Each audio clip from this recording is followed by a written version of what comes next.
Bonsoir chers téléspectateurs et bienvenue à votre émission Le Monde Inconnu sur votre chaîne Canal 2. Alors depuis un certain temps nous traitons de le culte de la méditation face à la prière et une fois de plus pour ce faire je suis accompagné du professeur Emmanuel Clipot. Bonsoir professeur. Bonsoir Laura Gatt. Alors ce soir de quoi est-il question? Alors la prière, une sorte d'idolâtrie. Alors la question à répondre, la réponse doit être donnée à cette question. Est-ce la prière est une sorte d'idolâtrie? C'est le thème principal de notre chronique de ce soir. Et puis on va revenir sur l'amélioration de votre vie sans la compromettre, tout en restant dans le chapitre des lois de la richesse, parce que les gens ils ont besoin qu'en début d'année, qu'on les parle un peu de comment sera l'année du point de vue prospérité. Voilà. Nous allons passer 90 minutes ensemble, bien sûr, avec votre chronique qui va se faire en deux parties. Vous aurez la réflexion de ce soir et également la possibilité de participer à votre émission en nous envoyant des messages via le numéro qui va s'afficher sur le bas de votre petit écran. Alors, si vous êtes déjà bien installé, le train va quitter la gare et le prochain arrêt, c'est la première partie de votre chronique.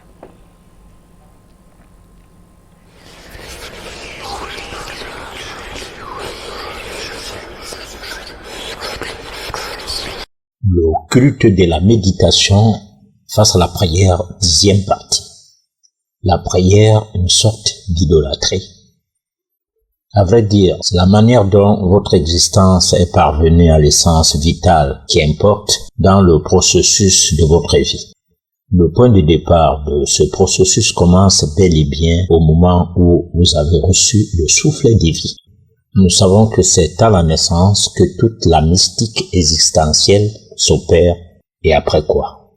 Alors, cet après quoi doit répondre à la question de savoir d'où vient le souffle de vie ou qu'est-ce qui l'installe à jamais en vous de manière pérenne jusqu'à la mort. Autrement dit, qu'est-ce qui fait qu'il ne soit pas éternel en vous? Est-ce par manque de nourriture ou parce qu'on ne prend pas la prière en compte? Eh bien, c'est avec insistance que nous tenons à savoir entre le fait de manger dans les meilleures conditions et le fait de prier, que cela suffise spirituellement pour que nous gagnions le monde supérieur que les religieux appellent le paradis.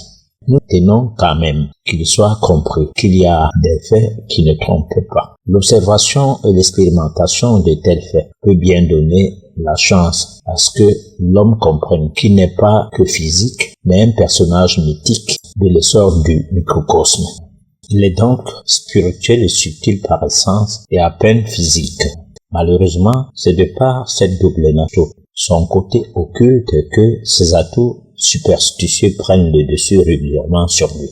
Naturellement, la raison de son existence se cache dans l'incompréhension de la méconnaissance de qui il est au juste. Or, puisqu'il soit à la recherche de son identité occulte, n'arrivant pas à la trouver facilement, c'est la superstition qui devient son guide.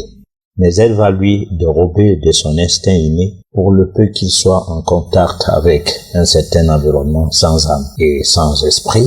Il va perdre son libre cours inné qui lui aura permis de rechercher l'être divin qui est enfui en lui. Compte tenu des problèmes qui lui concernent et touchent son existence dans tous les sens, sans oublier ses difficultés de toute nature, la peur, l'anxiété, la souffrance, sans omettre ce qui embrouille son comportement, l'avidité, le plaisir, la jalousie, etc., il demeurera la proie de tout ceci à cause de l'absence d'une véritable classe de guide spirituel jamais à sa portée. Disons que le manque de repères vous embarrasse au cours de votre existence au point où la superstition est dans la recherche des solutions à tous vos manquements ainsi cités ci-dessus. Vous vous penchez sur des aspects chimères à la limite de l'égarement de votre âme. Vous êtes affecté par des concepts de votre milieu familial, scolaire, religieux et autres. Plus vous y croyez, plus vous n'allez plus jamais vivre de vos propres expériences. De tous ces concepts, vous serez doté de nouvelles habitudes.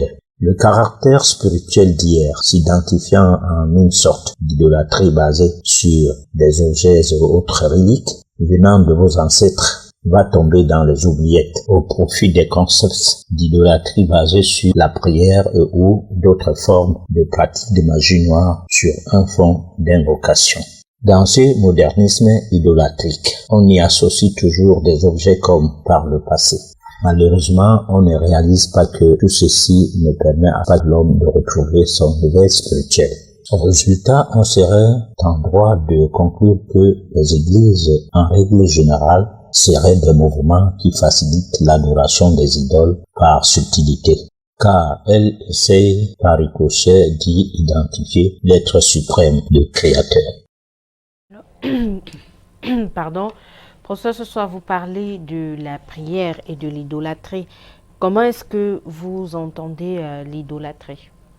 Alors, l'idolâtrie, c'est une manière de vénérer Dieu par des objets. En réalité, c'est une définition qui va dans ce sens.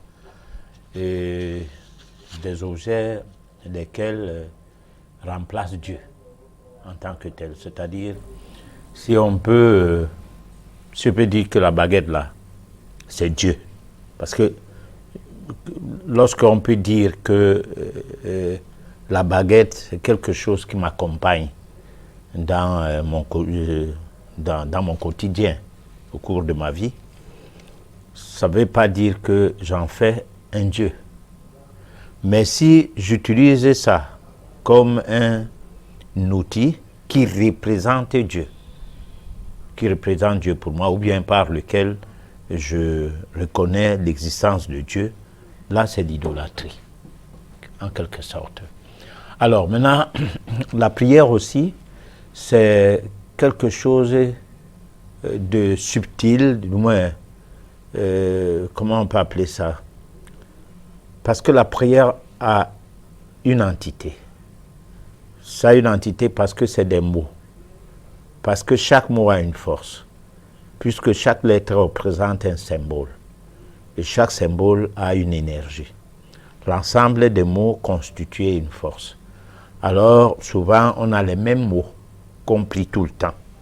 Et qui relèvent du fait de déifier, de donner un aspect divin, en quelque sorte un aspect d'adoration à partir de ce mot-là. C'est-à-dire, ces mots sont des mots qu'on adresse à une divinité dont le mot renvoie les vibrations à la personne qui prie.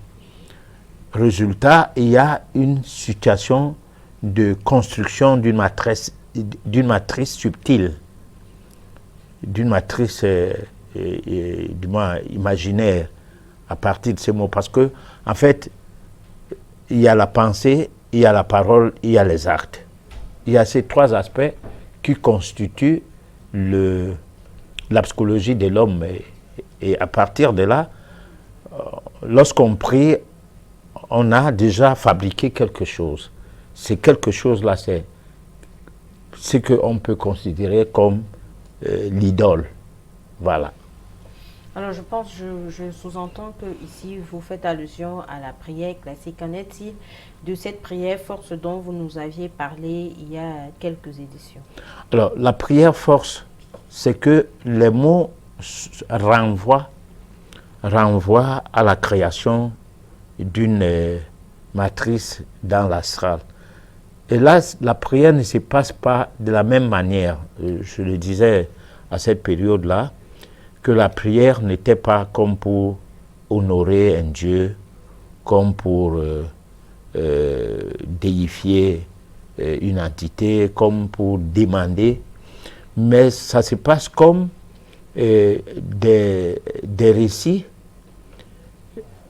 engagés pour pouvoir créer une énergie ou bien une somme de vibrations, lesquelles vibrations doivent fonctionner dans le sens à créer une matrice au niveau de l'astral.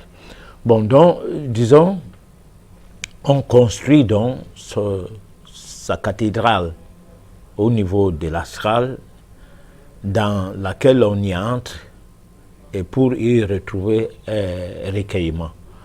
Donc c'est quelque chose d'un peu différent parce que ce n'est pas une prière comme pour dire je n'ai pas du travail, il faut que j'en trouve quelque part un emploi, je n'ai pas de femme, il faut que je trouve une épouse, je n'ai pas à manger, il faut que j'ai de la nourriture. Donc on n'a pas envie de quelque chose, on a envie de s'harmoniser avec les forces de l'univers, les forces cosmiques, en faisant avec la prière force. Donc c'est ça un peu la différence. Pour ça, ça dit que les forces de l'univers avec lesquelles on souhaite se mettre en communication lorsque on exerce la prière force ne serait pas à même ou alors ne prendrait pas en compte les problèmes existentiels d'un être humain sur la Terre. Non, disons que les forces universelles, en règle générale, n'ont rien à voir avec l'envie de matérialiser la prière. Les forces universelles sont spirituelles et tout ce qui est spirituel renvoie à tout ce dont on a besoin, sans toutefois exprimer le besoin de manière expresse. Ça veut dire quoi? Ça veut dire que si, par exemple, vous faites dans la prière force ce qui est nécessaire à faire, qui ressemble un peu à ce que on va étudier comme promesse, on a parlé de la méditation, c'est-à-dire qu'on communie avec l'énergie universelle, avec la force vitale universelle, parce que nous sommes parcellaires, nous sommes des micro-organismes par rapport à un grand organisme qu'on peut appeler l'univers, comme les cellules dans notre corps en sont de même. Donc le macrocosme, c'est l'univers en entier et le microcosme, c'est nous. Donc il n'y a rien de négatif dans le macrocosme. Pourquoi il y aurait du négatif dans le microcosme? Simplement parce que nous sommes en évolution.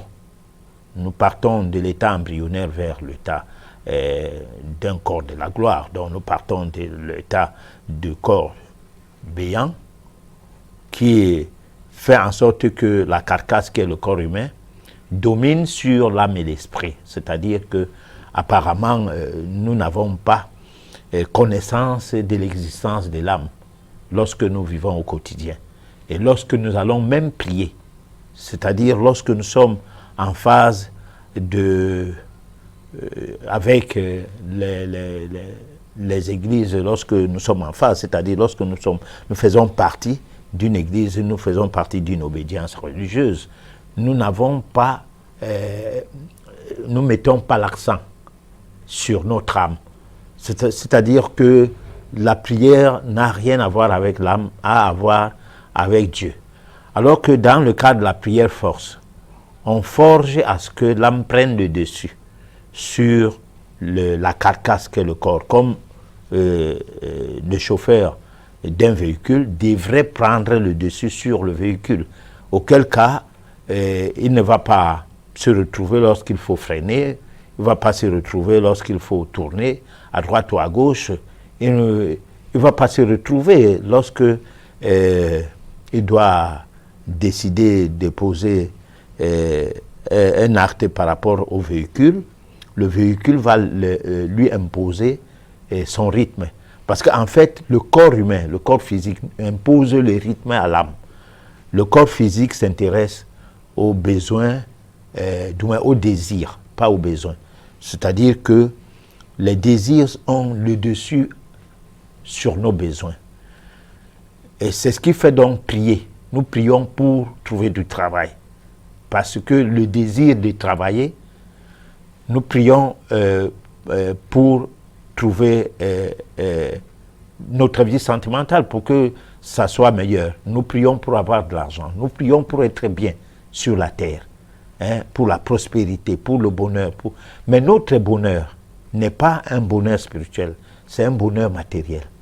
Alors, donc, nous ne savons pas que ce que nous faisons là entache le fonctionnement de notre âme.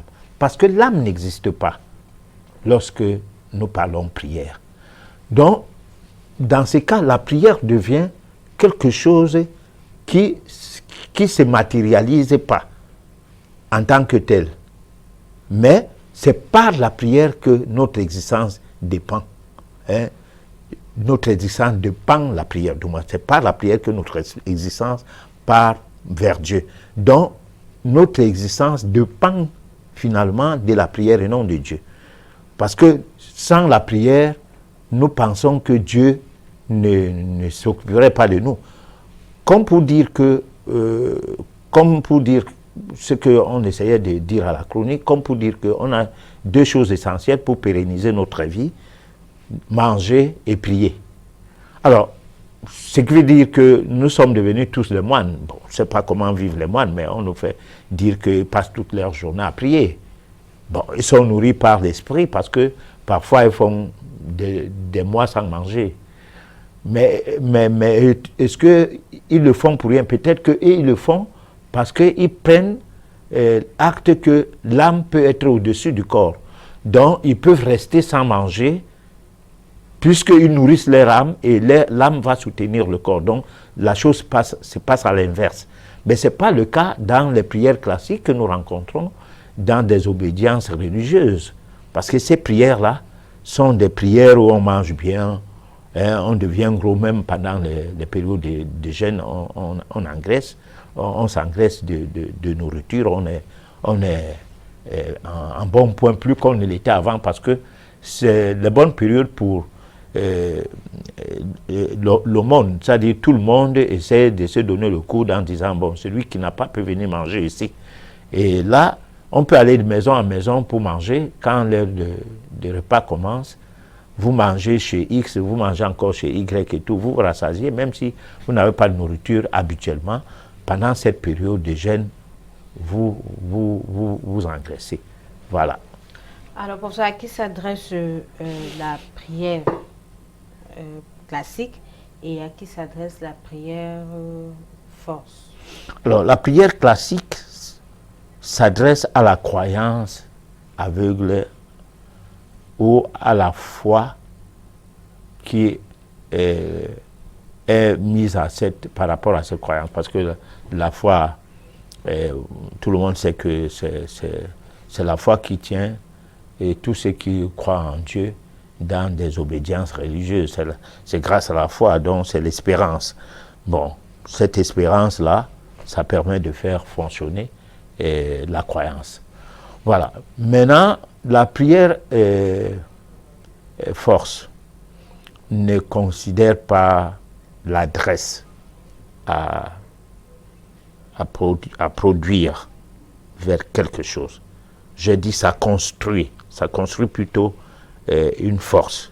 C'est pourquoi on appelle ça prière force. Ça construit, bon, ça, comment je peux appeler ça? Une cathédrale, ça construit l'astral, ça construit une matrice astrale dans laquelle on peut recevoir de ce qu'on a fait comme édifice, le retour de cette force vers soi, comme si tu crachais en l'air et ça retombait sur toi. Donc c'est le fait que ça retombe sur toi qui devient intéressant pour toi. Parce que quand ça retombe sur toi, ça t'harmonise. Quand ça t'harmonise, cette harmonie fait que, au niveau social, les gens qui te voient t'aiment, sans que ça soit que tu te fais aimer. C'est-à-dire que tu ne fais aucune magie pour que tu sois aimé. Alors cet amour peut faire à ce que tu trouves du travail sans chercher du travail, forcément. Mais parce que tu es amené à un bon endroit au bon moment, que on t'invite à prendre part, peut-être comme on le ferait lorsqu'il faut manger, qu'on demanderait en passant que, bon, viens manger ici. C'est la même chose qu'un ami peut te dire, mais regarde, toi tu as le bon niveau, on postule là-bas, va voir qu'est-ce qu'on fait là-bas. Moi, mon niveau ne me le permet pas. Et comme tu es même venu là, c'est bon. Au fait, ne pensez même pas à toi. Il n'avait rien à foutre avec toi. Et puis, s'il fallait même qu'il vienne te parler de ça, il ne l'aurait pas fait.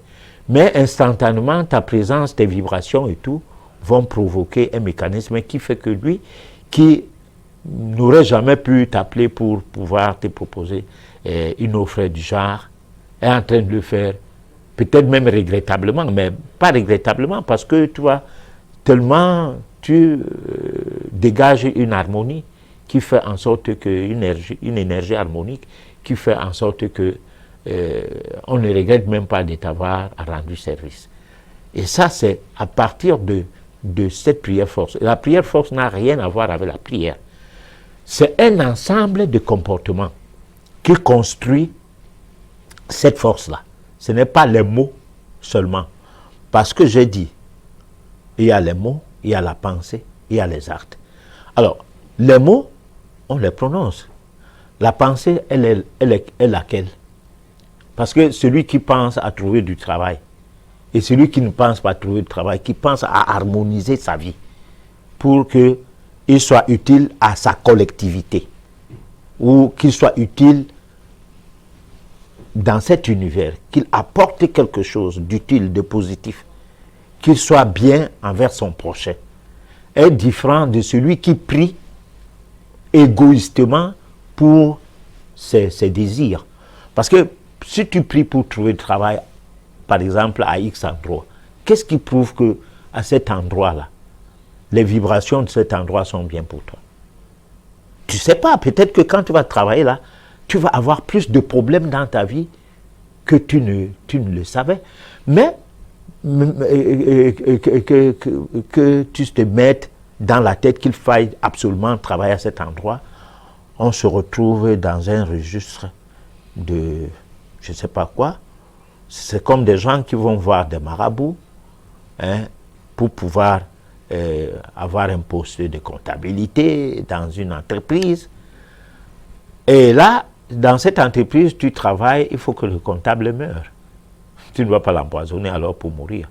Mais tu peux faire des pratiques, finalement, on le vire pour une petite erreur et on te met en place. Mais comme tu as acquis ces postes par des voies occultes, de la magie noire, alors il peut arriver que tu essuies un procès à un moment donné, lorsque tu auras travaillé pendant un temps, qui va t'amener en prison et pour rien. Le temps de rester en prison et d'expirer ta faute du fait d'avoir gagné un salaire qu'il ne fallait pas. Qu'il ne te fallait pas parce que tu as essayé de gagner ce que tu n'avais pas droit d'en gagner. Alors donc c'est comme ça ces choses. Et ces prières-là ressemblent un peu à des pratiques de la magie noire. Alors, professeur, qu'en est-il de l'idolâtrie dans dans les sociétés purement africaines, traditionnalistes? On parle parfois de la cage des crânes. Bref, on se retrouve toujours avec des petits éléments de nos ancêtres. Alors, dans ce milieu, est-ce qu'on doit parler d'idolâtrie ou alors on parlerait d'autre chose? Moi, je crois que le milieu traditionnel n'a pas un culte de Dieu qui soit fondé sur une certaine forme de foi ou de croyance. Le milieu traditionnel a un culte de Dieu qui est fondé sur la généalogie. C'est-à-dire que on a de respect à la mémoire d'eux. C'est-à-dire, on croit que son père, on a mérité de l'avoir comme père, c'est monsieur. Et à sa mémoire, on peut poser certains actes. Ces actes honorent plutôt le sang, c'est-à-dire, c'est l'appel du sang, la lignée du sang. Et cela n'a rien à voir avec le fait d'offenser Dieu ou pas, de un. De deux, dans ta question, je reviens un peu dedans pour dire ceci. Dieu c'est qui? Parce que le problème de Dieu, c'est le problème fondamental du cerveau de l'homme. C'est-à-dire que l'homme décide que je fais de Dieu telle personne. Au départ, c'était les rois qui étaient les dieux, c'est eux qui étaient les seigneurs. Bon, avec le temps, on a dit que c'est des êtres mortels et tout, on ne peut pas en faire des rois. L'histoire du monde le sait bien. Et puis, les seigneurs sont devenus autre chose. Ce n'est plus les seigneurs aujourd'hui, c'est des mortels. Alors, ça a évolué donc vers des personnages comme Jésus, qui était anti-impérialiste, c'était un personnage qui devrait être déifié à un moment donné pour avoir gêné un système et pour distraire, je le dis souvent et je le répète, pour distraire son message anti-impérialiste, il faut lui coller l'étiquette de Dieu. Et cette étiquette va bien dans le sens que ça distrait les gens à ne pas chercher la dimension divine en eux. Et cette distraction fait que le monde impérialiste nous tient comme ça, comme des moutons de panure, où quelques personnes suffisent pour trimballer, quelques moutons suffisent pour trimballer toute une foule de moutons existant dans l'environnement en question ou bien dans le quartier. Alors à partir de là, Dieu prend une connotation de manière à vouloir faire croire aux gens que c'est la meilleure manière de vivre que de croire en Dieu de cette façon-là. Comme pour dire que, pour enseigner, tout le peuple du monde doit enseigner à l'aide d'un tableau noir ou d'un tableau blanc avec des outils qu'on doit écrire dessus. Non, chaque peuple a sa façon de transmettre les connaissances. Et la transmission des connaissances ne se passe pas par le modèle des autres de façon à vouloir faire croire que, comme on a été colonisé et qu'on nous a prêté un Dieu, notre façon de croire en Dieu doit être collée à la façon là. Auquel cas, parce que ça veut dire quoi? Ça veut dire qu'on se pose la question, comment le noir croyait en Dieu? Bon, maintenant il faut répondre. Dans ces cas, les gens veulent savoir, est-ce qu'on avait une église? On avait des temples, on avait des lieux où on se rassemblait, et puis maintenant, quelqu'un était là pour nous parler de Dieu. Mais non. Bon, je veux bien comprendre que peut-être cette organisation fait de l'homme une démarcation par rapport aux autres bêtes, aux animaux. C'est-à-dire que le lion n'a pas de chapelle. Mais je ne crois pas que le lion ne croit pas en Dieu. Je ne sais pas s'il croit en Dieu ou pas. Les chats, les chiens et tout, ils n'ont pas d'hôpitaux. Mais ils se soignent. Hein? Quand ils sont malades, ils se soignent. Ils savent par instinct qu'est-ce qu'il faut prendre pour être en santé. En dehors de ce que l'homme apprivoise comme bête, là où on peut se retrouver avec les vétérinaires. Mais les autres animaux, dans la nature, sont libres de réfléchir par rapport à l'instinct divin que l'homme n'a plus.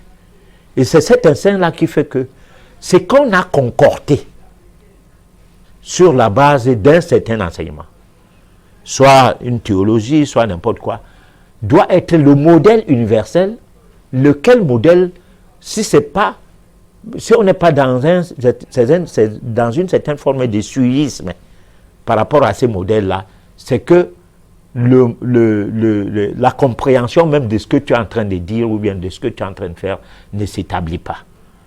Donc, la croyance en Dieu ne passe pas par le système importé.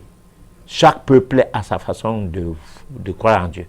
Bon, c'est vrai que à l'heure actuelle, il est très difficile de trouver un Africain qui croit en Dieu pour du vrai.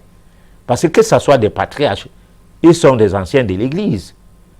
Que ce soit, même ceux qui ont des maisons de crâne, sont en même temps des chrétiens ou des musulmans. Alors, du côté vaudou, il y a le dimanche matin, on est à l'église, le soir, on est avec son vaudou, avec son culte de vaudou. Tout cela, c'est ce qu'on appelle le peuple dominé, qui reçoivent la dictée des dominants et deviennent les proies. C'est-à-dire, bon, on l'a toujours dit, lorsque un peuple est dominé, le peuple dominant lui prête tout. Lui prête la nourriture, lui prête la croyance, lui prête tout. Et au fil du temps, le lui impose et ça devient que c'est le modèle là-bas. Donc moi, je sais pas, je n'arrive pas à répondre autrement à ta question. Je voudrais tout simplement expliquer que Dieu n'a pas une certaine façon de croire en lui, qui soit une façon occidentale, par le biais de la Bible physique, colonisée, du moins passant par l'esclavage et la colonisation. Et aujourd'hui, on en fait quelque chose de normal, alors que ça, c'est sur la base du sang. De même, le Coran, la même chose. C'est-à-dire, c'est des mouvements colonialistes qui s'imposent aux Africains et par assimilation et par dressage. C'est comme tu apprends à quelqu'un à boxer. Lorsqu'il est au ring, il y a les règles de jeu. Il doit les subir. Et nous, on a subi les règles de jeu de la manière de croire en Dieu. Et aujourd'hui, on croit en Dieu facilement parce que nous sommes des dressés spirituels dans le sens religieux. Voilà.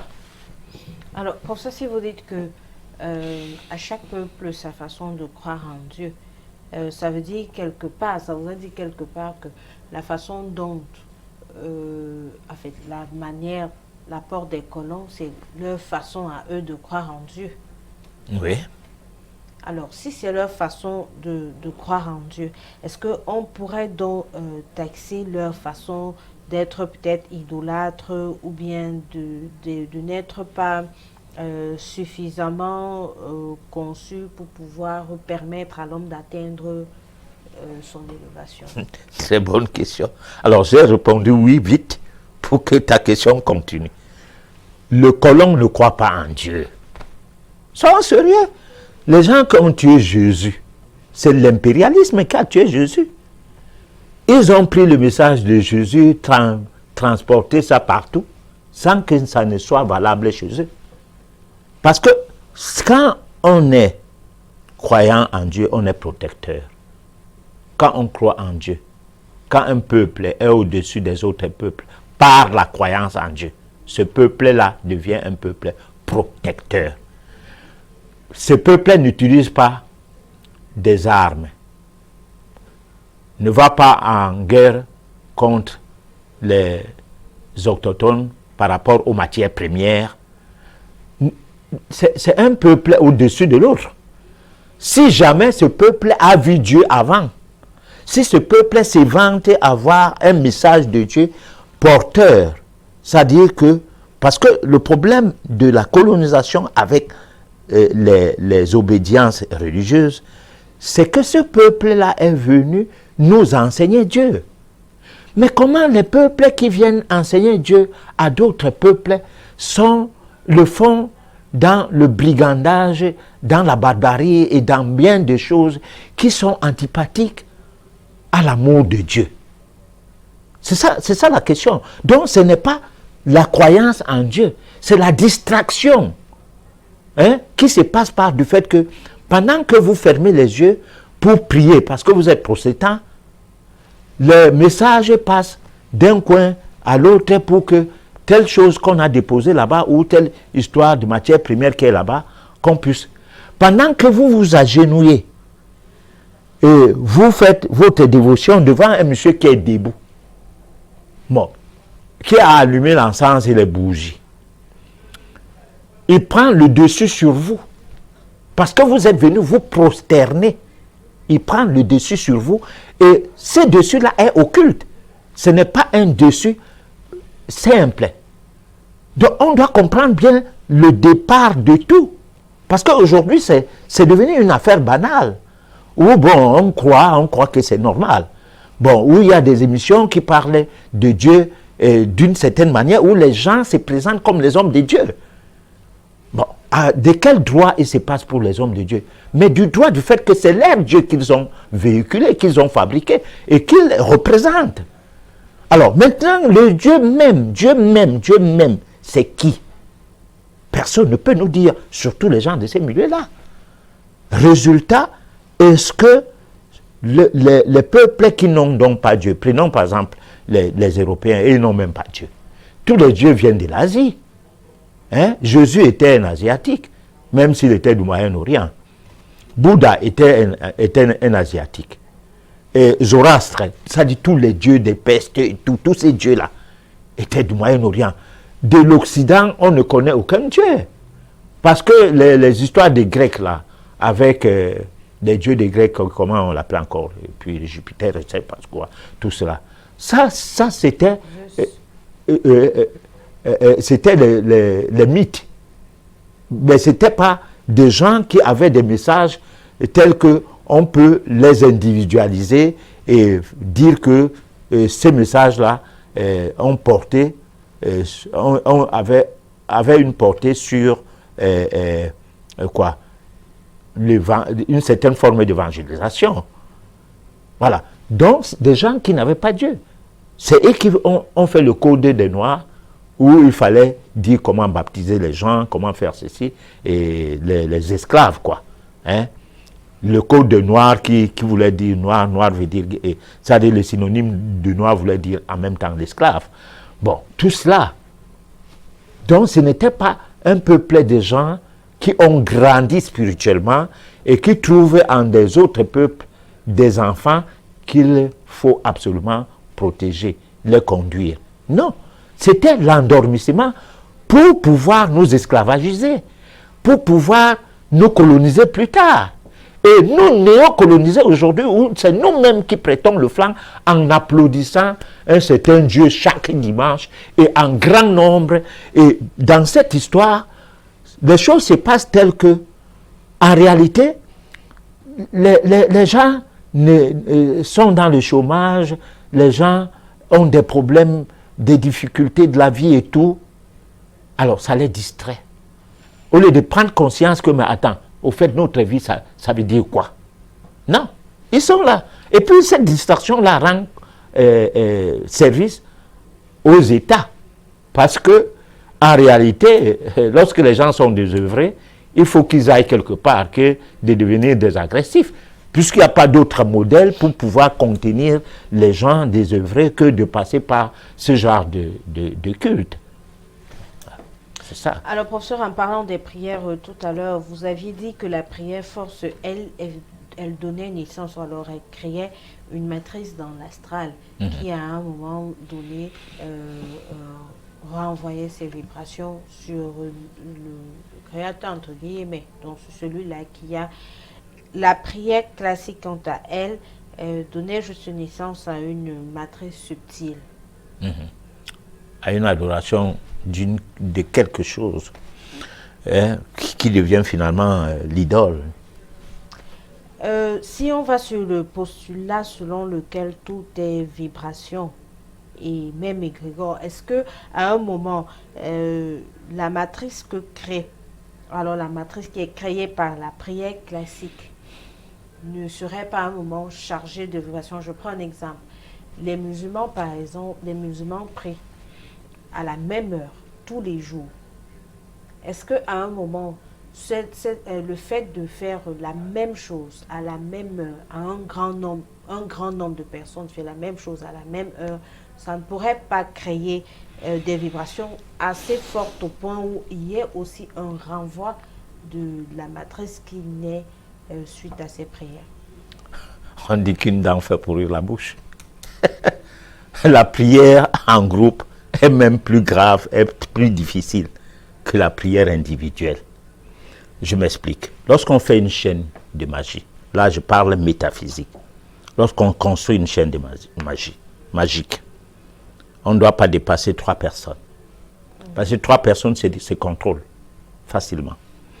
Alors, ça veut dire donc que vous êtes 3, d'autres là sont 3, ainsi de suite. Et vous formez un groupe de 12. 3, 3, 3. Et puis un autre groupe de 12 se forme. C'est pourquoi Jésus, on parlait des 12 apôtres. Donc un autre groupe de 12 se forme, ainsi de suite.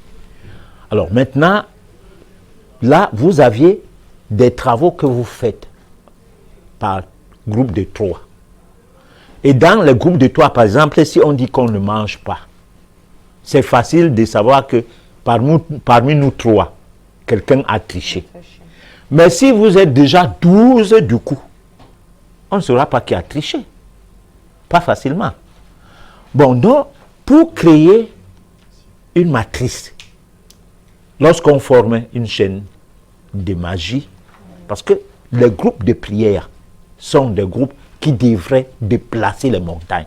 Si les églises étaient formées sur la base de la pureté, il n'y aurait pas l'impérialisme. Pas du tout. Ils allaient transformer facilement même les velléités étatiques, hein, où il y a parfois la raison d'État, qui consiste à tuer un opposant qui n'a rien fait. Bon, et qu'on n'ait pas les possibilités de faire quoi que ce soit. Ou les raisons impérialistes qui arrivent à tuer, à faire des coups d'État dans les petits pays sans qu'il y ait de procès. C'est-à-dire, on tue un président de la République d'un pays, il n'y a aucune enquête, alors qu'on tue un bandit, on mène les enquêtes. C'est-à-dire qu'il n'y aurait pas ces choses-là. Pas du tout. Alors donc, c'est parce que c'est juste une caricature. Et comme c'est caricatural, il n'y a ni force ni rien de bon dedans que de faire ce qu'on fait. Bon, déjà, 5 prières par jour chez les musulmans, c'est pour effacer les péchés de la journée. Donc, si quelqu'un a le péché, il te poignarde, il peut prier, ça va. Le péché qu'il t'est poignardé, il n'y a pas de problème. Toute la semaine, tu as commis des péchés, le vendredi, tu pars prier, allez, tout s'efface. Alors, à quel moment on va spiritualiser les gens, si cela est vraiment vrai, si je n'extrapole pas, hein? À quel moment les gens seront spirituels, c'est-à-dire regretter leurs actes? C'est au cas où la prière qu'ils ont adressée à Allah a suffi pour que l'acte qu'ils ont posé, ils en soient excusés. Donc, il n'y a pas un problème de faire croire que, je dis et je répète, que les mouvements qui ont été mis en place sur la base du sang, qu'aujourd'hui soient des mouvements de Dieu. Non, c'est des mouvements, c'est tout. Par exemple, dans l'islam, c'est la culture arabe. Tu meurs, on t'enterre comme les Arabes. Tu t'habilles comme les Arabes. Tu pries Dieu à base de la langue arabe. C'est la culture des Arabes, c'est leur manière de voir Dieu.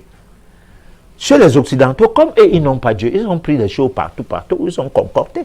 C'est pourquoi les Vierges Marie, c'est les anciens vierges de l'Égypte, les Jésus, fils de Dieu, hein, tout ça, c'est des anciennes religions vaudou, tout ça, dire un assemblage de choses qu'on a copié les trucs pour faire un modèle. Et Rome s'est approprié de ce modèle, et c'est ça qu'on a décidé de véhiculer partout dans le monde, hein, à l'aide des armes. Alors, puisque on sait déjà à quoi nous devons nous attendre pour atteindre notre élévation spirituelle, on va passer à la deuxième partie de la chronique qui nous donne quelques astuces pour améliorer nos vies sans les compromettre, bien sûr. C'est la deuxième partie de votre chronique.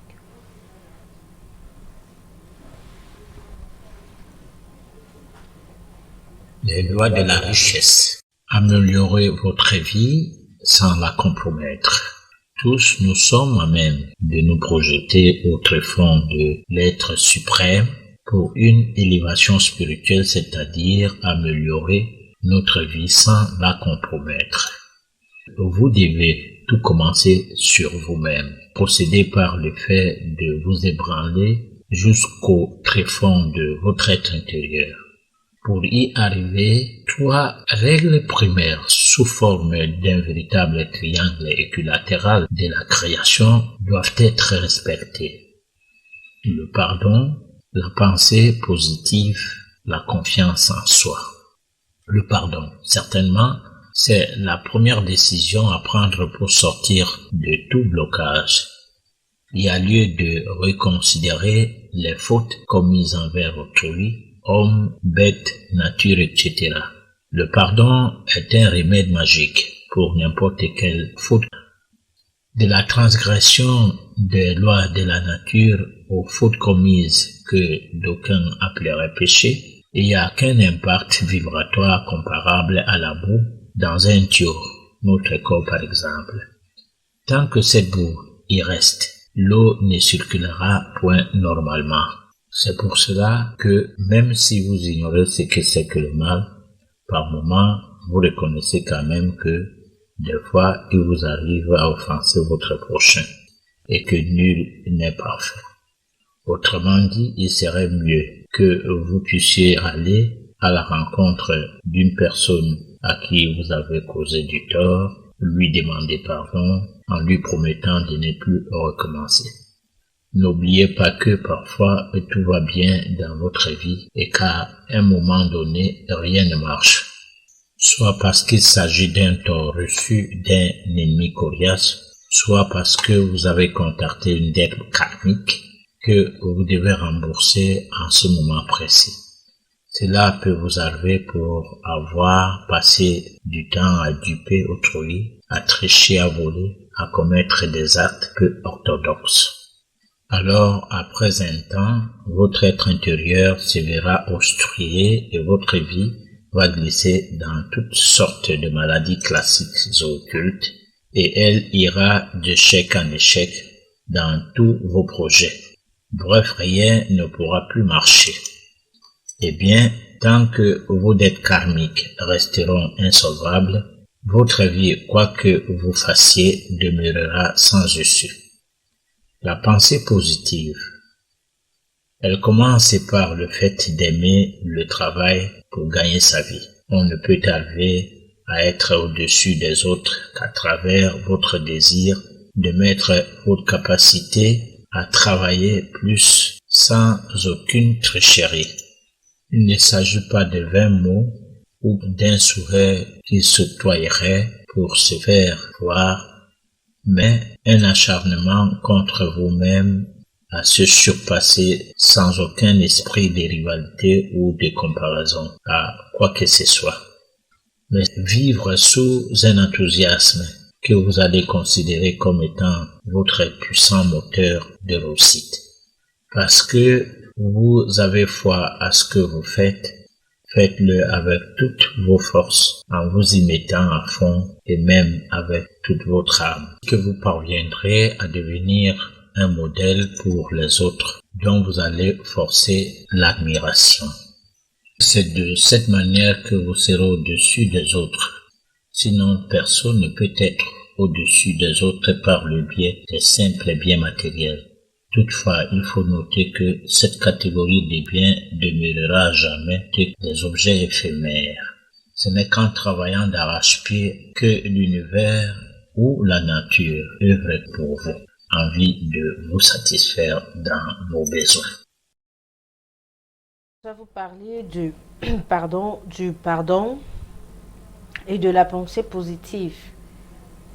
Alors, quand on parle de pensée positive, vous faites allusion à l'école de la vie qui est le travail et la souffrance. Est-ce que, donc, le seul fait d'accepter travailler ou alors d'accepter marcher à pied pour aller au boulot, ça suffit pour être heureux? Non, mais ça ne veut pas dire que si tu as une voiture, tu marches à pied pour aller au boulot. Si tu n'as pas eu cette voiture pour rien, tu as travaillé. Si tu n'as pas travaillé au cours de cette vie, tu as travaillé au cours de la vie antérieure. Parce que, prenons par exemple, vous êtes nombreux à la sortie de l'école. On ne lance même pas un concours, mais on fait un recrutement. À la sortie même, ça dit on vient à l'école, parce qu'il y a certaines écoles de formation où, à l'école, certains noms sont retenus pour aller travailler quelque part.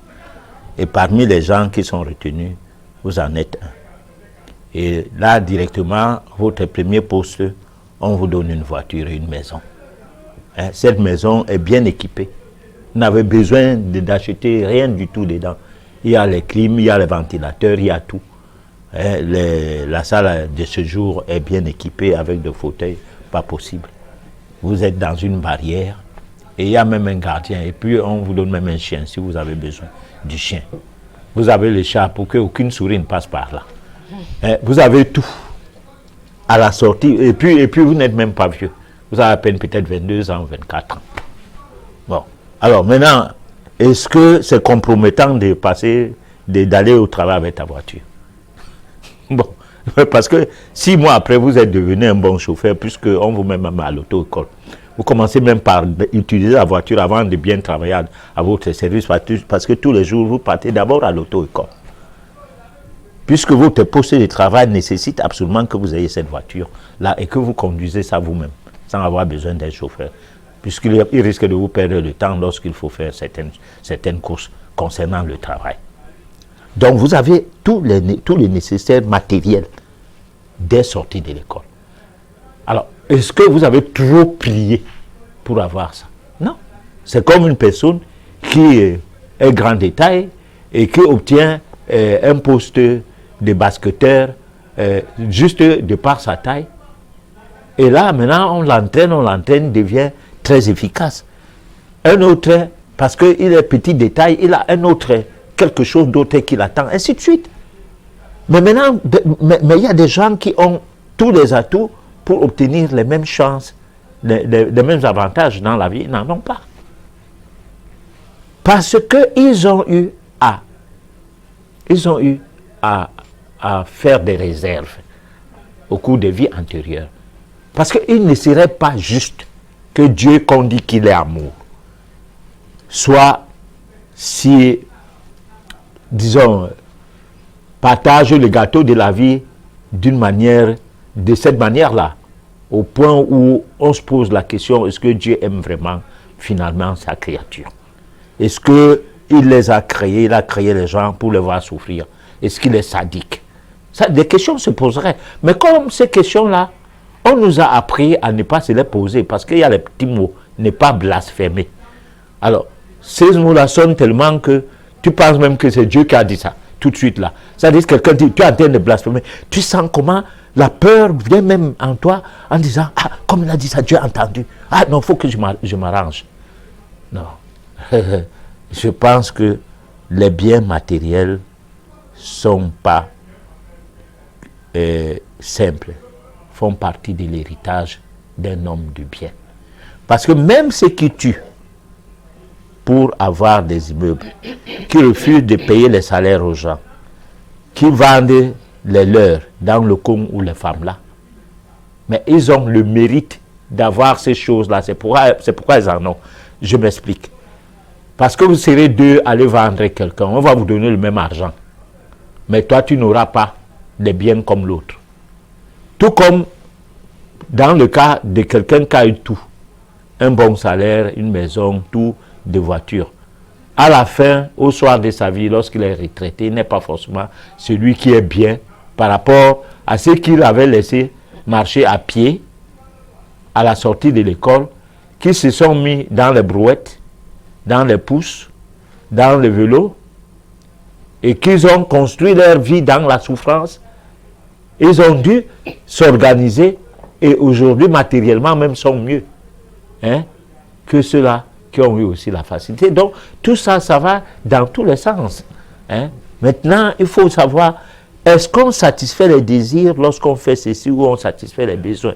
Parce que les besoins sont que tu dormes, que tu te lèves le matin, que tu puisses trouver de quoi manger, ne serait-ce qu'une fois dans la journée, ne serait-ce qu'un bout de pain, que tu dormes encore, que tu te réveilles demain. C'est ça d'abord les besoins. Dans ces besoins, il y a faire pipi, faire caca. Tout ça c'est primordial. Le reste, c'est secondaire. Et au fur et à mesure que vous fonctionnez de manière positive, le reste vient seul. Donc, autrement dit, la pensée positive serait donc quoi, je vais dire concrètement? La pensée positive est ce qui écarte de ton chemin toute forme d'avidité. La pensée positive est ce qui fait en sorte que tu reconnaisses que tu reconnaisses tes mérites. Parce qu'il y a deux sortes de mérites. Il y a les mérites par décret. Plusieurs sortes de mérites. Il y a les mérites par décret. Quelqu'un qui est un vaurien, un décret, je dis vaurien entre guillemets, c'est-à-dire que dans sa famille, il ne fait pas le poids. Dans son milieu, il ne fait pas le poids. À l'école, il n'a même pas bien fréquenté. Et il a été même c'est un ancien prisonnier. Il a toujours posé des actes qui ne sont pas bien. Mais un décret sort. Hein, il devient ministre, gouverneur, machin et tout. Donc, ce décret-là le rend un homme important. Il n'est plus n'importe qui. Là, c'est la valeur décrétée. On t'a décrété valable. Il y a la valeur déclarée où un groupe de personnes siège et décide que, comme nous sommes les jurés, voilà les bacheliers de l'année. Parmi les bacheliers, il y a quelqu'un qui n'allait pas à l'école. Durant toute l'année, il driblait les cours et tout. On ne sait pas trop comment ça a marché en fin d'année, mais simplement parce que le preuve est venu sur une histoire d'actualité. Bon. Et peut-être cette épreuve, je donne juste un exemple, donnait plus de points. Oui. Alors, il a eu à valider du moins son passage de baccalauréat à l'examen simplement parce qu'il a eu des points sur des choses pour lesquelles c'est entré comme ça dans ce qu'il vit dans la société. Maintenant, ce qui est de fondamental comme cours, bon, c'est venu compléter les notes. Il a eu le bac. En réalité, on ne peut pas dire qu'il est un brouillon. Il est allé jusqu'en terminale quand même. Bon, il a eu le bac. Mais qu'est-ce qu'on dirait du premier de la classe qui échoue? Qui a eu tous les prix au cours de l'année et qui au baccalauréat échoue et qu'on n'arrive même pas à le repêcher. C'est-à-dire le jury voit comment le gars où il était, il avait des frousses ou quoi, se termine avec la moyenne de 4. On essaie de prendre les notes de l'ensemble de l'année scolaire. Non, on dit non, laissons-le y reprendre. Alors, donc, ça c'est une valeur déclarée. On l'a déclaré bachelier. Il n'est pas pour autant bachelier que l'autre qui a eu juste, il y a eu question de frousse. Alors, il y a donc des valeurs acquises, conquises. C'est ces valeurs-là qui passent par le fait que tu reconnais que tu dois peiner pour pouvoir devenir quelqu'un. Et ce quelqu'un-là n'est pas celui qui doit avoir un gros chapeau. Hein? Des immeubles, de ceci, de cela. Non, quelqu'un d'humble, quelqu'un d'utile, quelqu'un de bien pour la collectivité. Quelqu'un. Point. Hein? C'est-à-dire que tu n'es pas en compétition avec qui que ce soit ou avec quoi que ce soit. Tu restes quelqu'un de humble, quelqu'un ayant plein d'humilité et qui veut se rendre utile pas seulement à soi, mais à son environnement. Donc, ce genre de personnes bénéficient des atouts qui font donc des réserves pour des vies futures. Parce que si au cours de cette année et de cette vie, tu n'as pas eu des biens matériels, mais que tu as travaillé pour les biens matériels de la communauté, tu as aidé les gens à faire des choses, tu as bien fait des choses, tu as conseillé les gens, tu ne t'es pas jaloux et tout, mais il est normal que tu naisses l'enfant du président de la République dans une autre vie, où tout est à ta disposition.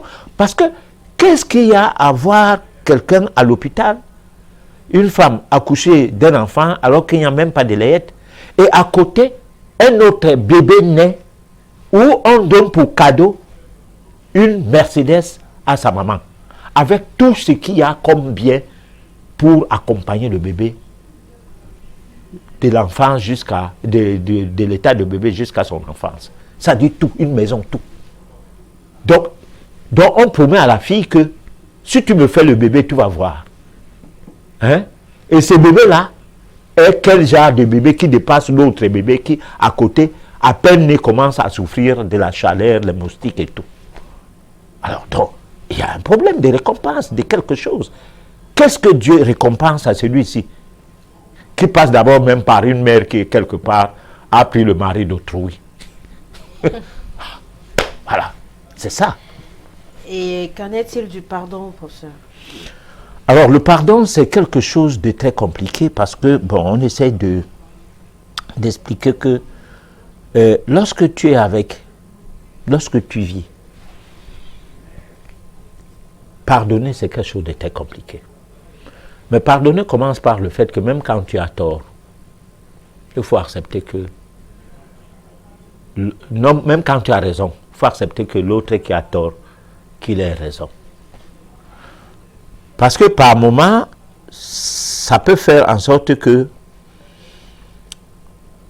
quelque chose de bien se passe dans votre relation. Mais que le comportement que tu aurais dû afficher extrapole, c'est quelque chose de bien. Parce que tout ce qu'on fait qui soit constructif n'est pas seulement bien pour soi, ou en principe ne doit pas être bien pour soi. Ça dit que quelqu'un t'offense et c'est toi qui se plie en quatre pour pouvoir faire en sorte que la vie continue normalement entre vous. Alors, cela crée une autre situation. Et cette situation va te renvoyer l'ascenseur, c'est-à-dire ça va te permettre de mieux vivre. Parce que, à supposer un seul instant que ton cœur brûle de vengeance contre quelqu'un, à juste titre, parce que ce qu'il t'a fait, il faut absolument que tu te venges. Mais tu n'es pas à l'aise. Peut-être la personne même en question est plus à l'aise. Parce que si par exemple on peut voir les marabouts, on peut voir les pasteurs exorcistes et tout pour résoudre un problème. Tout le temps que vous faites, toutes les navettes que vous faites, l'argent que vous dépensez et tout. Hein? C'est comme les histoires des tribunaux que nous sommes parfois confrontés. Tout cet argent-là, c'est par manque de pardon. C'est vrai qu'il y a des situations où on ne peut pas baisser les bras parce que tu n'es pas en phase de pardonner quelqu'un qui ne sait même pas si... C'est-à-dire, il n'existe pas de relation entre vous qui puisse faire à ce qu'il ressente le pardon là. Non. Parce qu'il y a des situations où il ne faut pas confondre les choses de façon à parler de pardon pour parler. Il y a des situations où rien n'est fait pour qu'on parle de pardon. Mais toutes les situations où la relation est avérée, il faut qu'on comprenne que les erreurs de l'autre, on peut les récupérer comme étant pas les erreurs, comme étant une situation normale qui élève vos rapports. Donc, professeur, ça veut dire que si on pardonne à autrui, on a la pensée positive, forcément, on est heureux, on a le bonheur, on a, comme quelqu'un dirait, on a tout ce dont on a besoin. Oui, mais pas forcément oui. Alors, moi je parlais des vies successives. Si vous aviez été au cours de l'autre vie l'aîné d'une famille, le père a laissé les biens, vous étiez deux garçons. Vous vous êtes aîné, vous avez caché tous les papiers. Et vous avez vendu les terrains à l'insu de l'autre frère, à l'insu de votre maman. Et puis la mère, cette histoire lui a poussé à la mort parce qu'elle a attrapé l'hypertension à cause de ça. Et comme les médecins ne l'ont pas conseillé que non, va réconcilier tes enfants, non, on ne te donne pas les médicaments. On l'a pompé les médicaments et il y a eu l'arrêt cardiaque. Résultat, tu as fait tuer ta mère. Crime parfait. Maintenant, tu restes avec ton frère. Koulou, koulou, koulou, koulou. Tu n'es même plus visible. Tu avais voyagé avec tous les biens. Par derrière, même la maison dans laquelle les parents étaient supposés vous laisser, vous étiez, dans laquelle vivaient les parents, donc vous étiez. Même cette maison a été vendue. Bon, Maintenant, le frère reste là en opposition, il est au tribunal, il est ceci, cela. Toi, tu es irréparable. Alors, au cours de cette vie-là, les choses se sont passées comme ça, tu meurs. Alors, ne sois pas étonné qu'au cours d'une autre vie, que tu naisses garçon, que ton frère naisse une fille. Parce que l'âme n'a pas de sexe. L'âme n'a pas de sexe. Le sexe, c'est par rapport à la mission donnée. Comme celui-là, je suis garçon, je suis un homme. C'est le sexe parce que j'ai une mission d'homme. Tu es une fille, tu as une mission de femme. Et chacun doit chercher à savoir c'est quoi sa mission. Alors maintenant, la fille qui entre dans ta vie, c'est ton épouse ou pas, doit te ruiner. Tellement tu as des biens matériels au point que... Mais quand tu vois cette fille-là, toutes les femmes qui sont dans la vie ne te disent rien, seulement elle. Mais c'est ta soeur. C'est un membre de ta famille dans l'autre vie, ce fut ton frère. Mais cette fille-ci, c'est maintenant quelqu'un que tu convoites pour le mariage ou bien c'est pas pour flirter ensemble et tout. Finalement, il prend tous tes biens et tu meurs dans les difficultés énormes. C'est-à-dire tu marchais en route comme un fou pendant des années. Toi qui étais au sommet, qui avais tous les biens, tout a été vendu, les voitures et tout. Dès qu'elle te dit que je veux que tu vendes telle voiture, moi je veux l'argent de ça, tu vends. Je veux que tu vendes tel immeuble, je veux l'argent de ça, tu vends. Tu vends tout, tu lui donnes. Ça ne sera pas parce qu'elle est une mauvaise femme, mais ça sera parce que tu payes de ce que tu lui as fait au cours de l'autre vie. Ceci étant, ça ne veut pas dire qu'elle aussi, elle ne va rien payer. C'est là où la tolérance entre donc en jeu maintenant. Alors, si elle est allée plus loin qu'il ne fallait, ça retourne aussi contre elle pour notre vie. C'est comme ça que ça se passe. Et puis jusqu'à la purification de l'être. Parce que nous sommes là pour évoluer. Il faut que nos peines partent du fait de nous voir nos vies changer. Nos souffrances également. C'est pour cette raison que sous le soleil, on a appelé à souffrir. Quand on refuse de souffrir, il y a un problème. Voilà. D'accord, professeur, on va proposer la réflexion à nos téléspectateurs et puis on va revenir pour la suite de votre émission. Qui sont les ancêtres? Les ancêtres sont papa, maman, frère, sœur, fils, que vous en aimez beaucoup et que se trouvent maintenant dans cette autre réalité. Pour nous, ils ne sont pas morts, simplement qu'ils ont changé de vie. Alors, les ancêtres sont vivants. Et je crois qu'en Europe, on oublie cette réalité, qu'ils ne sont pas morts, simplement qu'ils ont changé de monde. Et qu'on peut communiquer avec eux. Mais déjà, ils communiquent avec nous. Par exemple, ils sont très discrets. Et vous rentrez à une librairie et vous avez un problème à résoudre. Et elle vous guide, elle vous souffle que vous regardez un livre. Vous l'ouvrez et vous regardez. Il y a une phrase qui donne une réponse.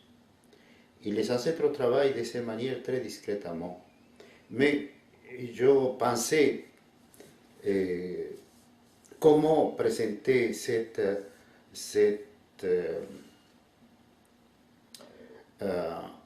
apport amérindien à l'Europe et à l'Amérique.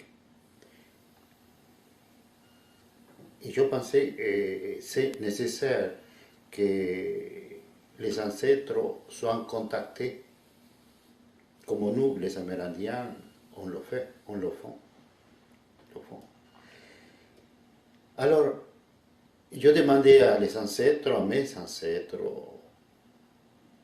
que si c'est possible, me donnent l'inspiration pour pouvoir construire un stage en lequel il y a 4 portes pour que les participants puissent ouvrir ces portes et les ancêtres peuvent venir facilement à communiquer avec eux.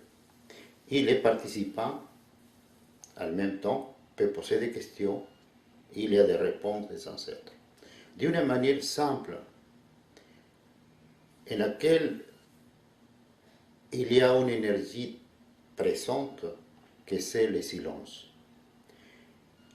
Le silence, c'est une énergie mal connue en Occident.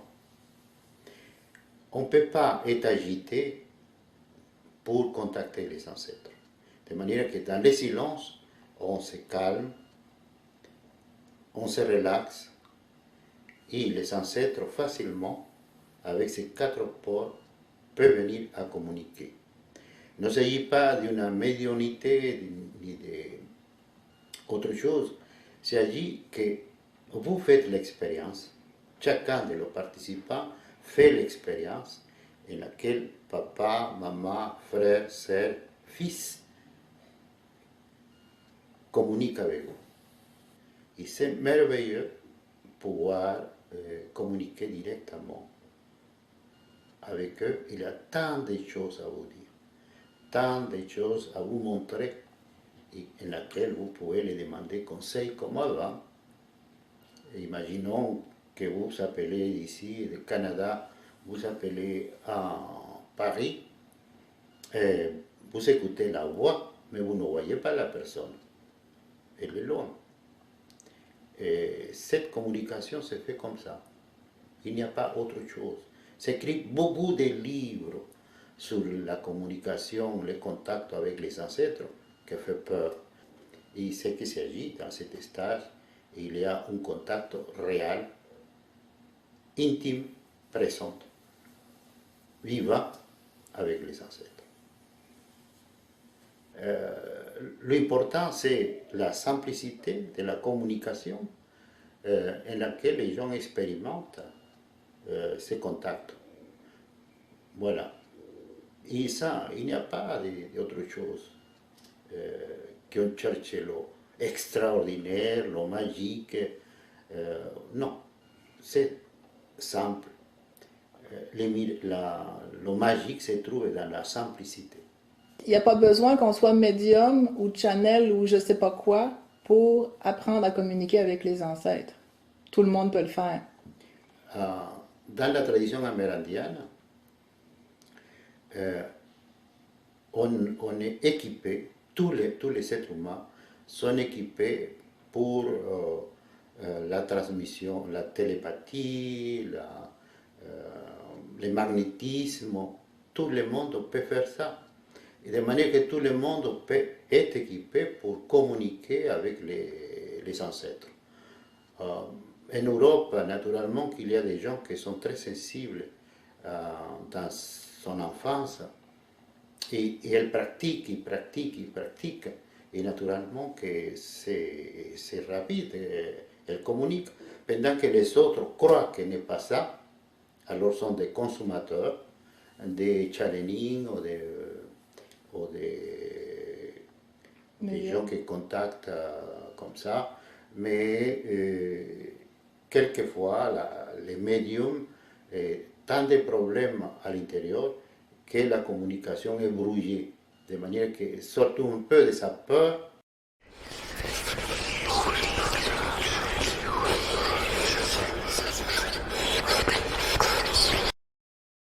Alors, nous passons au message que nous cessons de recevoir. Nous rappelons juste que la réflexion, il s'agissait de l'Amérindien Don Marcelino, que nous avons repassé juste à la demande du public. Alors, professeur, la prière force, de quelle prière s'agit-il? C'est un téléspectateur qui nous pose la question. C'est une prière dont on n'adresse pas la demande à quelqu'un, à une certaine divinité, dont on ne se lamente pas, dont on ne pose pas ses problèmes, dont on n'a pas de difficultés, mais plutôt une manière de s'harmoniser avec sa pensée ou ses pensées, avec ses actes et avec ses paroles. Parce que dans la prière forte, on ne mange pas n'importe quoi. On ne mange pas n'importe quoi. On sait pourquoi on mange l'oxygène dans l'air. On sait pourquoi on boit de l'eau, dans l'hydrogène, comment on mange ça. On sait qu'est-ce que c'est que les nutriments. D'abord, avant de commencer à parler des mots. Parce que c'est ces choses-là qui vont purifier même ta pensée. Et quand ta pensée sera pure, tu ne pourras plus dire n'importe quel mot. Et tu ne t'occuperas plus des petits problèmes de Congo, c'est-à-dire des petits problèmes d'intrigue, de commérage et tout, dans le sens à y mettre le cœur. Parce que nous tous, nous sommes commères, nous tous, nous parlons des choses des autres, en termes d'intrigue, de raillerie, de moquerie. Mais vraiment, par moments, c'est juste pour s'amuser. Et que quand ça dépasse un seul là, on stoppe un peu. Mais il y a d'autres gens, c'est leur vie comme ça. C'est-à-dire, c'est pas pour s'amuser, ils sont contents de constater que quelqu'un a des problèmes. Donc, à partir d'un type d'alimentation, on n'a plus une mauvaise circulation du sang et on n'a plus un mauvais cerveau. Et ces idées ne sont plus noires. Et à partir de là, les mots qu'on prononce sont les mots de bonheur, d'harmonie et tout. Et c'est à partir de là qu'on a une prière force. On n'a pas une prière force qu'on a mangé les poulets, je ne sais pas de quel genre d'élevage d'agriculteurs, et on a bu l'alcool, on a fait ceci, et puis on est allé parler de Dieu. Alors, Monsieur Aki voudrait savoir, pensez-vous que l'occultisme n'ait pas de conséquences? Il y a des conséquences en tout. Parce que j'ai dit qu'il faut avoir déjà à poser des actes qui sont bien. Ces actes commencent par comment manger. Manger quoi? L'air, l'eau, les nutriments. Maintenant, à parler des mots qui sont gentils, passe par déjà le fait d'avoir bien, s'être bien mis dans un régime qui purifie ton sang. Et là, tu n'auras pas un cerveau encombré. Et du domaine occulte, tu n'auras donc pas à poser des actes qui entravent ton évolution, ou ta vie, ou la vie des autres. En quoi les conséquences viendront? Les conséquences viennent tout simplement dans tout ce qu'on fait, parce que on fait ça soit par ignorance, nous faisons certaines choses, et ces choses-là sont négatives. Et comme quand on crache en l'air, on doit s'attendre à ce que ça retombe sur ton visage. C'est pourquoi les conséquences arrivent. Parce qu'il n'y a pas que des conséquences négatives, mais il y a aussi des conséquences positives. Si on pose des actes qui sont bien, on a des conséquences positives. Merci pour tout ce que vous faites. Alors, comment enseigner toute cette connaissance à nos enfants et à quel âge faudra-t-il commencer? La deuxième question de M. Olivier est de savoir si la polygamie en Afrique est un péché comme on nous l'enseigne dans la Bible. La Bible, c'est pas un livret de référence. Déjà, dans la Bible, il y a les livres qui sont tels qu'on peut en faire des livres de référence, les livres poétiques. Lorsqu'on parlait lorsqu'il s'agit de proverbes, on apprend beaucoup de choses, parce que c'est même un livre scientifique. Bon, il y a des livres comme Ecclésiastique, qui enseigne la vie en famille, Ecclésiaste qui enseigne comment se comporter dans la vie. Bon, voilà. Donc, la Bible a ces choses. Mais maintenant, il y a là-dedans ce que Rome a augmenté. Par exemple, a ajouté, par exemple, le Nouveau Testament. Le Nouveau Testament, on a attribué ça à Jésus. Mais ces gens qui ont tué Jésus, c'est eux qui ont fait le Nouveau Testament. Et puis les gens qui ont écrit le Nouveau Testament, Matthieu était colporteur d'impôts. Il n'a jamais vu Jésus.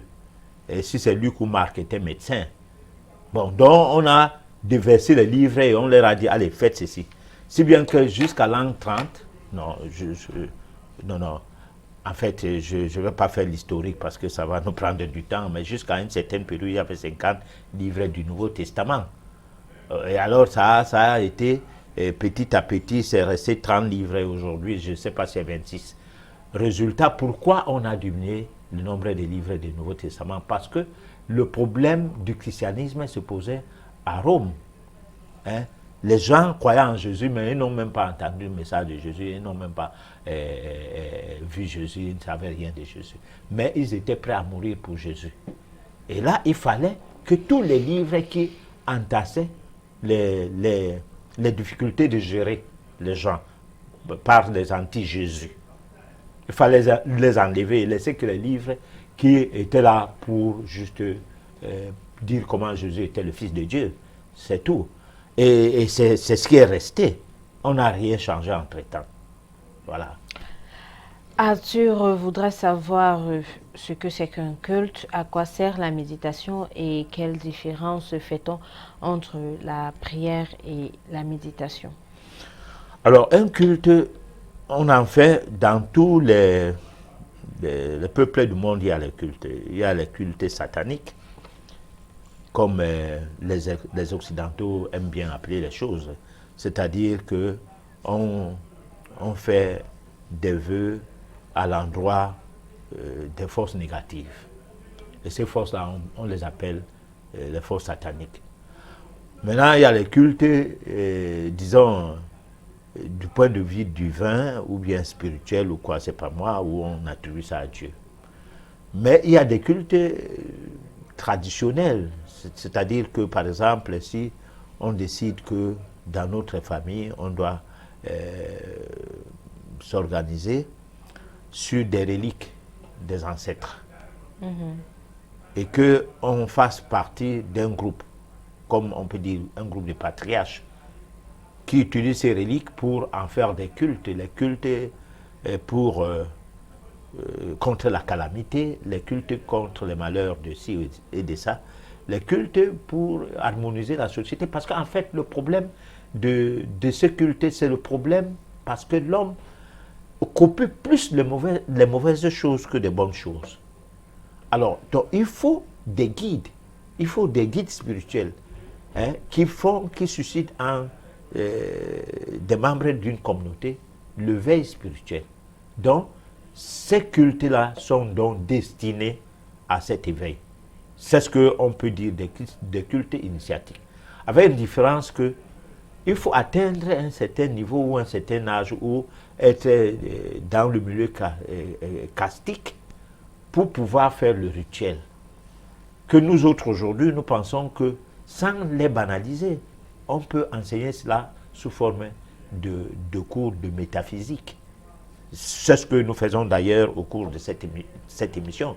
C'est un cours magistral, c'est-à-dire que la chronique est en fait, le questionnaire serait celui que on aurait fait dans une grosse salle, amphithéâtre, quoi, c'est pas moi, où chacun allait poser ses questions à sa guise et qu'il faille les répondre pour pouvoir édifier les gens, mais de manière initiatique. Pas le système scolaire classique normal, où bon, on formait les gens pour devenir des employés d'un système. Donc vous voyez des gens, je le disais lors de la dernière émission, ils ont les doctorats, vont faire des sittings devant un ministère. Bon, alors que quand tu as le doctorat, tu es un scientifique. Bon, ils n'ont qu'à mettre cette science en marche que de se faire des salariés qu'on va les même, parce qu'on les a embauchés en bloc, on va dire on vous donne tel montant. Et puis tu travailles, tu ne sais même pas pourquoi tu travailles. À un moment donné, tu te poses la question que même ces sittings-là qu'on a fait, on a même eu le travail, pourquoi? Ça. Un téléspectateur voudrait savoir, je voudrais demander au professeur s'il croit en Dieu et par ricochet à la vie après la mort et l'existence du paradis ou de l'enfer. Alors, je le réponds que je ne crois pas à son Dieu. Parce que ce Dieu-là, c'est quelqu'un qui est venu avec. Moi, je crois au Dieu des ancêtres, qui serait le père du Dieu-là, et donc le grand-père de Jésus. Celui-là, moi, je crois en lui. Voilà. Parlez-nous de la réincarnation. Combien de fois un homme peut-il se réincarner et comment savoir qu'on s'est réincarné? C'est Emmanuel qui nous dit. On en a parlé au cours des éditions, on va y revenir dans d'autres éditions, mais ce que nous disons, c'est qu'il serait injuste que quelqu'un naisse à l'hôpital avec tout, l'autre sans rien. Il serait injuste que quelqu'un naisse à l'hôpital avec une infirmité, alors qu'il venait d'être créé, d'après les créationnistes. Pendant ce temps, les autres naissent bien. Qu'est-ce qu'il a fait? Parce que même dans la Bible, Jésus, cette question lui a été posée. Ils étaient avec ses apôtres devant un cas où quelqu'un était bossu et en même temps, je ne sais pas, aveugle, quelque chose comme ça, mais un jeune homme qui n'avait pas encore 10 ans ou qui avait à peine 10 ans. Et puis, on a demandé à Jésus, mais attends, celui-là alors, il a péché quand? Pour naître avec tous ces problèmes-là. Et Jésus a dit que la loi de Dieu s'accomplit en lui. Bon, je ne sais pas, moi, dans le cadre métaphysique, nous on sait que la loi de Dieu, ça veut dire que c'est son karma. C'est-à-dire que il est en train de subir ce qu'il devrait subir pour sa purification. C'est pas son karma comme pour dire, ah, il n'a qu'à souffrir, on s'en fout, c'est son karma. Non. Tout ce que nous avons dans la vie, d'abord, ce qui est même mauvais est même mieux. Bon, sauf que je l'ai dit moi-même, mais ce n'est pas facile à subir le mauvais côté de la vie et commencer à se récréer, à se divertir, à être content et tout. Non, on aura besoin de vite quitter ce mauvais côté. Par contre, parfois tu es en prison, mais parce que tu allais mourir. Si on ne te mettait pas en prison, quelqu'un venait te tuer. Ou une voiture même allait te faucher. Le temps que tu passes en prison, le coup qu'on préparait pour t'atteindre, tu l'échappes et ces gens qui voulaient te tuer, et ils meurent avant le temps. Et tu ressors de la prison normalement. Et tu n'as jamais compris pourquoi on t'avait condamné, parce que tu n'avais même rien fait au fait. Voilà. Bonsoir, professeur. Si quelqu'un vouait au point de vous donner la mort, comment le lui pardonner puisque vous êtes mort? Votre théorie de la réincarnation pose le problème du nombre de vivants sur Terre. Voulez-vous nous faire croire qu'il y a toujours eu autant d'humains sur Terre? Alors, ce débat de réincarnation qu'il prend là, c'est un débat assez, je ne peux pas dire hors sujet, mais assez complexe. Le nombre de personnes augmente au fur et à mesure que les jours passent. Bon, on constate aujourd'hui que d'ici peu, on va atteindre les 9 milliards. Alors, d'où viennent les gens? Les gens viennent des autres planètes. Les gens viennent des autres planètes et viennent peupler ces planètes. Et quittent ces planètes-ci pour aller peupler d'autres planètes. C'est un système, le système solaire. Alors, lorsqu'on arrive à cette planète, on devient un être vivant dans le sens même de ce qu'on appellerait, disons, d'éthérien, c'est-à-dire que la chair, la matière terre, s'implémente en nous, mais notre esprit, notre âme vient d'ailleurs. Donc, je pense que nous sommes à la fin de l'émission, on ne pourra pas continuer, mais on y reviendra, il y aura le temps après ces questions, peut-être que le débat sera bien. Après. Alors, vous l'avez compris, nous allons faire l'effort de traiter du thème sur la réincarnation. Pour ceux-là qui ont des questions, vous pouvez déjà les préparer.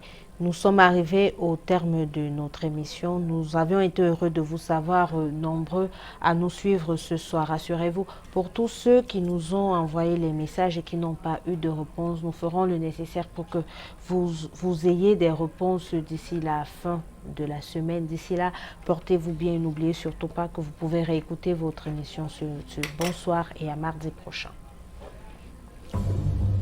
Peut-être qu'on va...